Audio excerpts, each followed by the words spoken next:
بسم اللہ الرحمن الرحیم۔ السلام علیکم۔ آج کی کہانی کا عنوان ہے گودو اور ڈنڈا۔ اس کہانی میں ایک طویل جذباتی اردو کہانی گودو اور ڈنڈے پر مبنی ہے، جو دیہاتی ماحول اور ایک بچے کی جذباتی معصومیت اور معاشرتی سچائیوں کو اجاگر کرتی ہے۔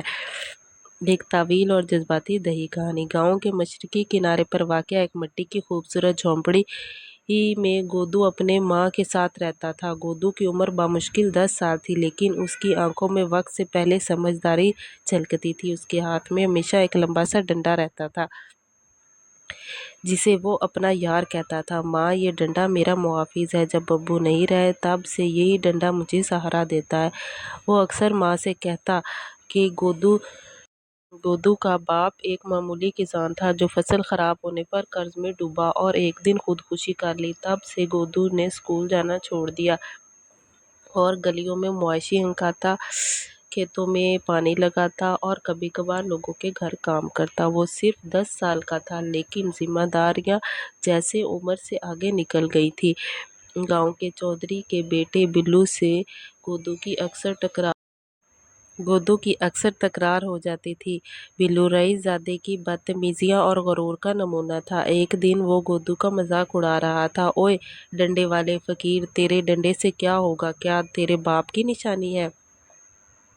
یہ سن کر گودو کی آنکھیں بھر آئیں، لیکن اس نے ضبط قائم کیا۔ صرف اتنا کہا، ہاں، یہ میرے باپ کی نشانی ہے، اور ایک دن تم دیکھو گے، یہی ڈنڈا مجھے عزت دے گا۔ وقت گزرتا رہا۔ گودو نے اپنے ڈنڈے کے ساتھ ہی ہنر سیکھنا شروع کر دیا۔ گائیں بھینسوں کو قابو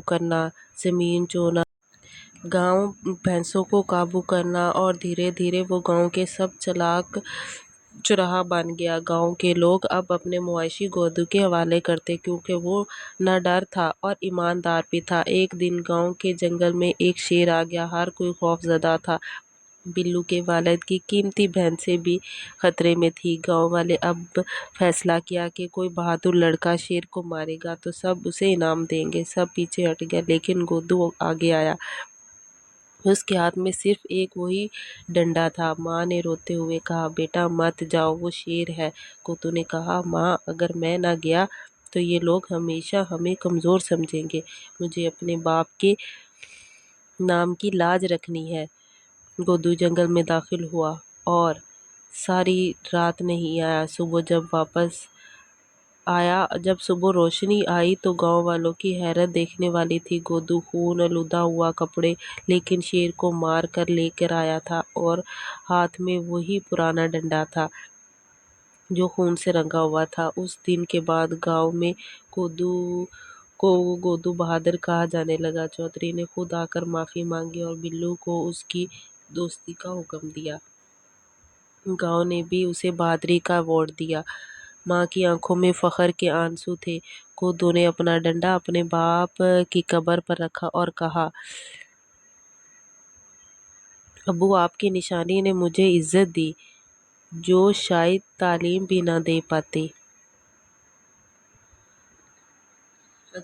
اگر آپ کو میری یہ کہانی پسند آئی ہے تو پلیز میرے چینل کو لائک، سبسکرائب اور شیئر ضرور کرنا۔ اللہ حافظ۔